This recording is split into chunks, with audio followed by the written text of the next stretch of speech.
watching us. Welcome to Young Industry Leaders 2025. Well, we are here on this podcast to listen to some inspiring stories from the leaders who have redefined growth and leadership. And on this podcast, we have with us Mr. Siddhant Aggarwal, Director at Kazo Fashion Private Limited. Welcome to the podcast. Thank you. All right, to begin with, I would like to ask that how would you define Kazo's journey so far and what drives the brand at its core? Kazo was founded in 2007 by my father, and the journey of Kazo has been remarkable. It's been a journey of a lot of challenges, a lot of success. But what really I could say about the journey of the brand has been, it has evolved over the years. What we started with, Kazo was firstly known for a party wear brand. That was the entire agenda, the entire aim for our customers to come and buy all glam and all party wear dresses, tops, and all of these things. Over the years, as customers and the Indian market evolved and they became more and more demanding, we had to change, and we then started with the theme of social work and glam, and not just glam. So the journey of the brand has been through lots of ups and downs, but now, I would say in the last 5 years, we have identified our product category, what the brand is good in, what the brand does well, and what the customer wants from the brand. So we have really identified that, and I think now we're on the right track to make the brand's journey more and more successful. Currently, we are dealing with the women's wear category, and recently we launched our details category, which is of bags and accessories. So that's how over the years, by adding on different categories, by adding on different elements to the brand, the journey has become more of a success, and we plan to make it much better than what we have already achieved. Yes, it sounds very strategically designed a journey. Correct. And it takes time as well, because to make a brand is very hard. So the idea was first to make the brand and not the business. So first, our entire agenda was to make it look like an international brand. So, and I could say it, there's no other Indian brand which competes with Kazo, who has originated from India.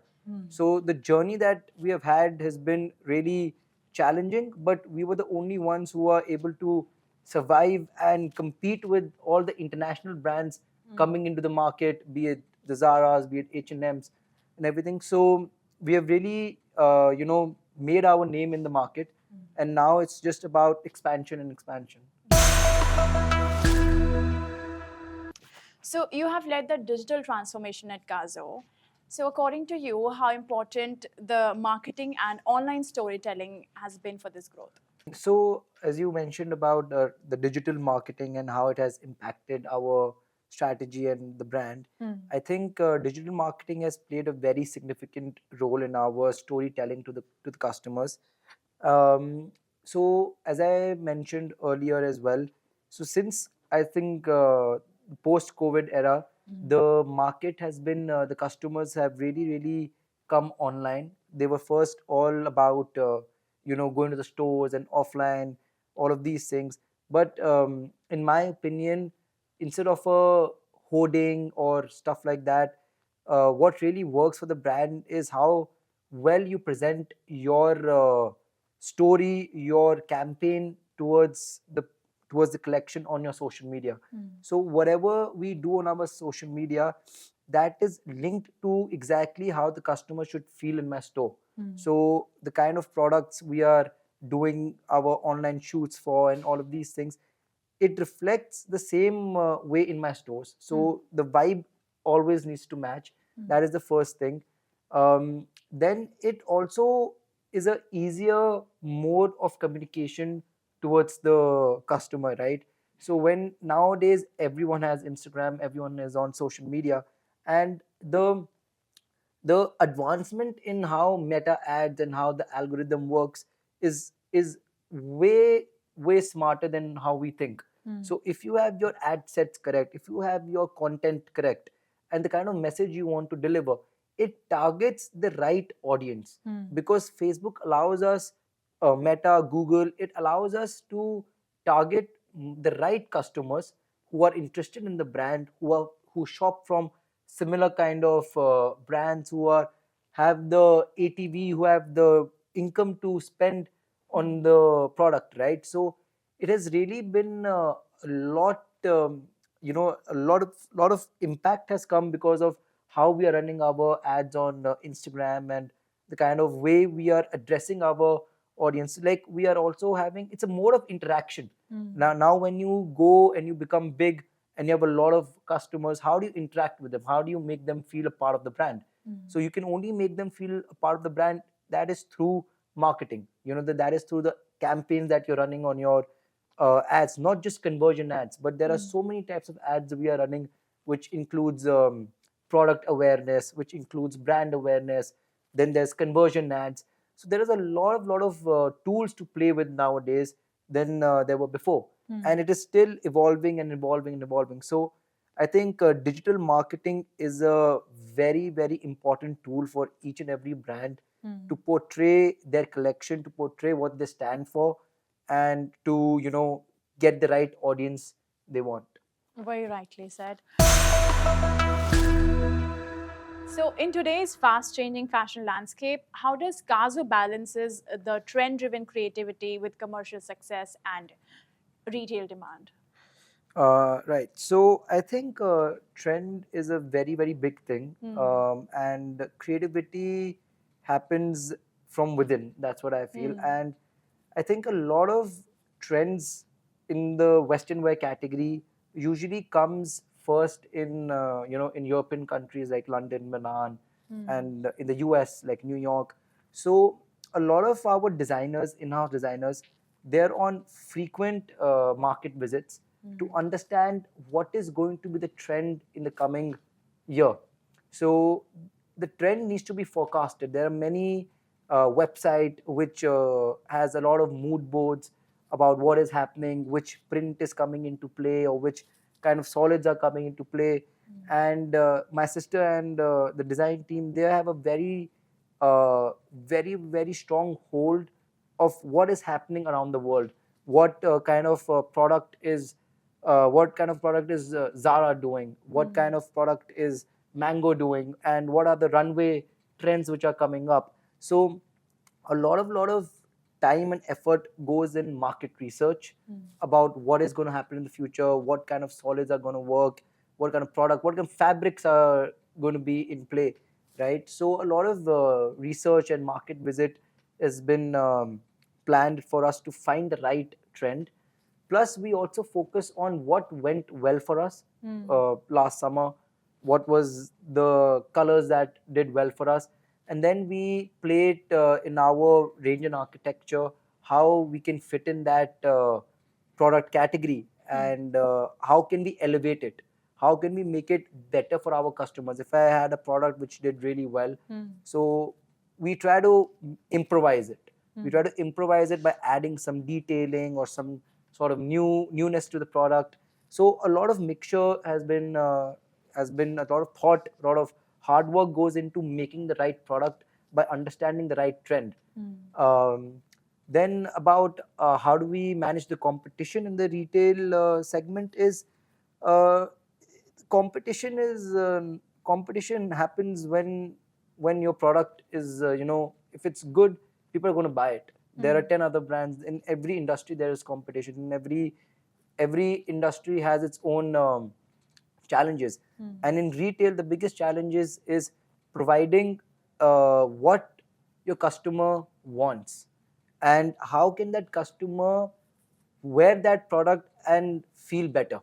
So our entire thought process goes around that. Like, uh, if I'm selling something, why will my customer buy it? So before we design it, before we are putting it in our stores, we have a very frequent meetings. Why will this customer buy this product? What is can he buy it from other brands? How am I different from other brands? That is very, very something which we really focus on, because in this industry there are a lot of brands. There are brands which are selling at a higher price than you. There are brands which are selling at a lower price than you. So, but why will they choose Kazo? That depends on the kind of service, the kind of quality, and the kind of difference we give in our product to the customer. So all of these things are strategized, and that's how we manage it. Yeah, very well said. So, with retail, e-commerce, and offline stores evolving rapidly, how is Kazo adapting to today's modern consumer behavior? So I have a very different perspective on this. I think the online customer and the offline customer is very different. Firstly, I think the online customer is a more of a discount seeking customer. Okay. When they shop online, they're looking for discounts. They're always looking for offers, all of these things. But when a person is shopping offline, they're not looking for discounts. They're looking for they're looking for value. They're looking for the right value that they can give for that product. And to come up with a solution, I think what has worked well for us is omni-channel. So all my stores act as a warehouse for my online platforms. So all the inventory which is exposed in my stores is also exposed to my online customers. So through that, we are able to serve whatever that customer wants. If it wants a discount, the discount is there. If they want a fresh item which is new, then that is also available. But the main thing is the customers are different. The customers are very different than an online customer and an offline customer. And why I'm saying it, because in the last couple of years, through data research, through analytics, we have realized that both the things are growing in India. Your discounted market is also growing. Your fresh market is also growing. So now the thing is, can you give your customers the right product at the right time? So I think that is something which works well for us. If you have the right product at the right time, at the right place, that is sales. So that's what we believe in. All right. So we know that India's fashion market is competitive and fast moving. So what differentiates Kazo from other players in women's Western wear segment? So what really differentiates Kazo, I would say, is we are not a brand which is basic. We don't do anything basic. We are a brand which is value addition. We elevate fashion. That is our saying. That is what we believe in. So we are elevating the customer through our products. So for example, I would say our target audience, if a girl who is 27 years old, 25 years old, if she's wearing a Kazo product, she would feel more classy, she would feel a little more elevated than her peers, and she would feel like 32, 33 years from the fashion sense. But a woman who's 40 plus, and if she's wearing it, she would feel young. So it targets the right age group, like 30 to 40. That is where our product fits in for the age group, right? So it is what differentiates us is we don't do anything basic, as I said earlier. Like, we don't have a basic blazer, we don't have a basic white t-shirt or any. All our stuff has value addition, which has a lot of detailing. The kind of fabrics we don't use the basic fabrics. We use high quality fabrics. We use fabrics which people are not doing in the market. So a lot of difference is coming from there. And as I said, then we work on a lot of repeat styles which are doing well. We add some element to it. We pair it with other occasions. So entirely, I would say we elevate fashion. We don't do basic, and that is what differentiates. And plus, the good thing is what the price we offer is very, very suitable for the customer.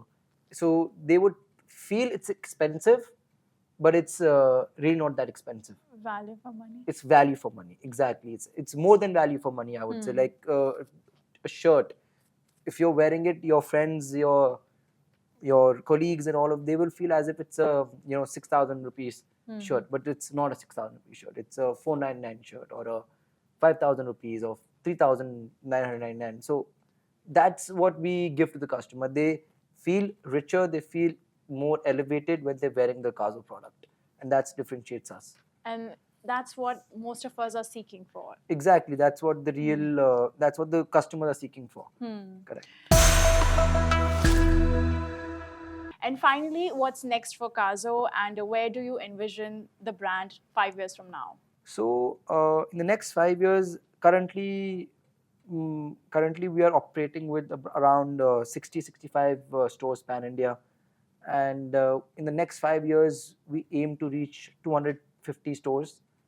That is the vision, and the vision is also to make it go global, to test the markets in Middle East, in Europe, and see how it can go, how it can function there, because I think there's a lot of demand for an Indian brand. So we want to be the first Indian brand to go global.